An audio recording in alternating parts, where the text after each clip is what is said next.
So if you know me, you will not be at all surprised to realize that I am going to be talking about David McBride. David McBride, if you are unfamiliar, and the reason why I wanted to cover this tonight, there's really nothing new to report on this, but I know there's probably going to be some due dissidence people here who are maybe not super familiar with me or what I do. Maybe you've heard of me, you've seen me on the show or whatever, but you may not have heard of David McBride. It's something I talk about all the time. Not everybody does, and he is a friend of mine. I actually got to know him pretty well over the past, I don't know, 5 years or so, really, since Assange was arrested. He was a absolute staunch supporter of Julian Assange. He himself is a whistleblower, and he is in a pretty terrible position right now. He is an Australian whistleblower. He was an Australian military lawyer. And again, he's my friend. And I wanted to bring this to you because he does still need help, not only financially, which we'll talk about here in a minute, but also if you guys, I'm going to bring up his address and stuff, if you guys could write to him and things like that.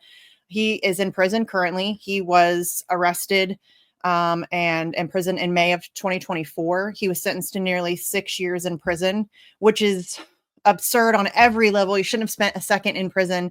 Getting nearly 6 years is very frustrating. This is his website. It's davidmcbride.com.au. And this is, I don't know how updated this is. I don't know how often you can find out more about his story. You can find, he has some merch on there. I think he has some shirts. You can also find his book, which I actually have here. It's called The Nature of Honor. It's a very good book, very well written. And it just kind of describes, his past, who he is, how he got into the military, why he did what he did, all of that good stuff told from, in his own words. So if you're interested in who he is and what he's about, seriously, one of the best human beings. And I am biased. Obviously, he is my friend. But he is one of the best human beings I've ever met. And we've spoken many times. I've interviewed him many times. And I will say one thing that he, and we joke about this all the time. I used to try to interview him about his own situation, about his case, about what he was dealing with. And every single time without fail, he would change the subject to how's Julian? What's going on with Julian's case? What can we do to help Julian? Which will, in our next segment, that will become more important. But yeah, this, if you want to check out his book, that's also a way that you can support him. So this here is from Consortium News. This is from a longer article, but it just gives kind of the background of who he is and what he did. So in 2014, McBride made internal allegations after learning of murders of Afghan civilians by Australian soldiers. He then began leaking evidence of the cover-up of the crimes by senior officers to the Australian Broadcasting Corporation, the national broadcaster, between 2014 and 2016. Australian Major General Justice Paul Brereton began an investigation in May of 2016 into the allegations. The ABC then broadcast a report in 2017 about the murder of innocent Afghans based on evidence supplied by McBride and a second whistleblower.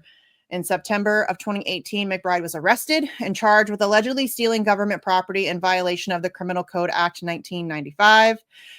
In March 2019, he was charged with 3 more alleged crimes in breach of the Defense Act 1903, as well as, quote, unlawfully disclosing a government document, and, quote, contrary allegedly to the Crimes Act 1914. On June 5th, 2019, the Australian Federal Police raided the ABC's Sydney headquarters.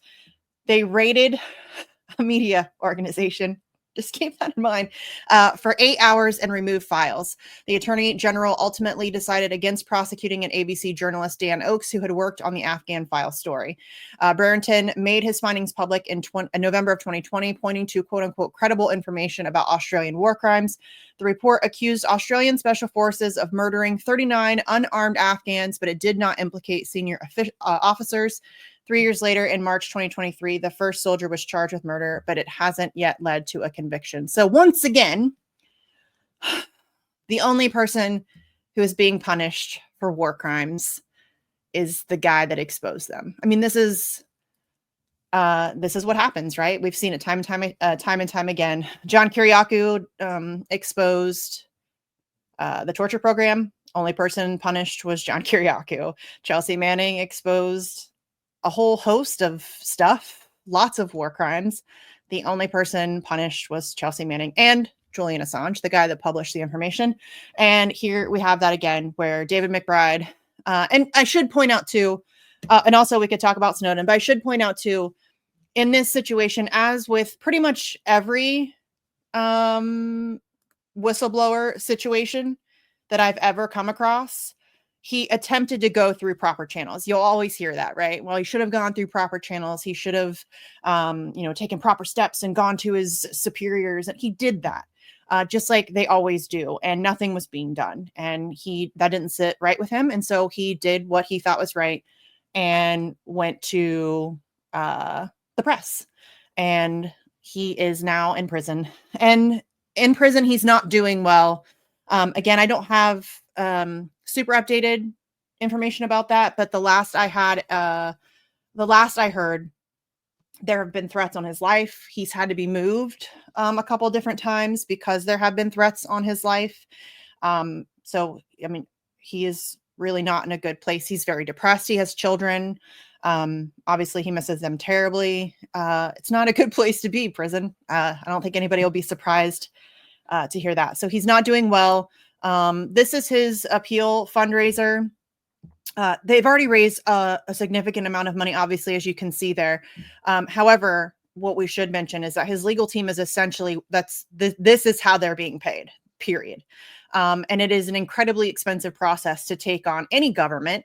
But it's the Australian government. So it is, I mean, this is a significant fight. And not only the Australian government, but the American government as well, because the US government has been heavily involved in this situation. And in fact, the reason why he ended up pleading guilty was because the United States government came in last minute and told his attorneys that they couldn't use the evidence that they were going to use to defend him. And it really took away all of his options. And so he really had no other choice other than to just plead guilty and hope for mercy. And if you guys would like me to do a more thorough and in-depth discussion about David McBride, I would love to get his attorney on, or we could go through, I mean, it's a very nuanced and heavy case, but it would take much more than just this short segment that I'm doing here. So if anybody is interested, you can also check out Action for Assange, which is the organizing group and show that I hosted when Assange was in prison. We've done numerous shows on this. We've interviewed David himself. So you can also just go and check those out. If you want more information, you can go to his website, things like that. But I'm happy to do a more thorough and in-depth segment on this if anybody's interested in that. But I did also want to put this up. I'll leave it up here for a few minutes.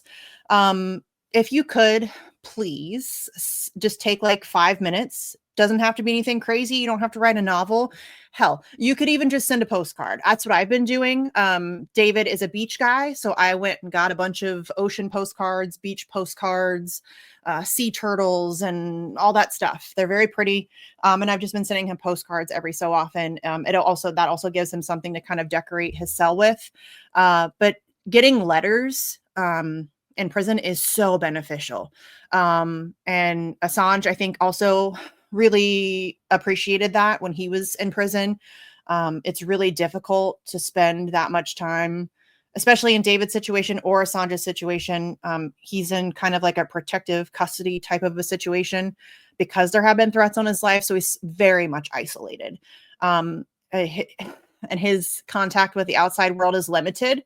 Even with his attorneys and with his family. He does have contact, obviously, but it is very limited. So he could really use some words of encouragement, just anything that you guys could send him, I think would be very much appreciated by him. Seriously, one of the best dudes I have ever met. Please clap.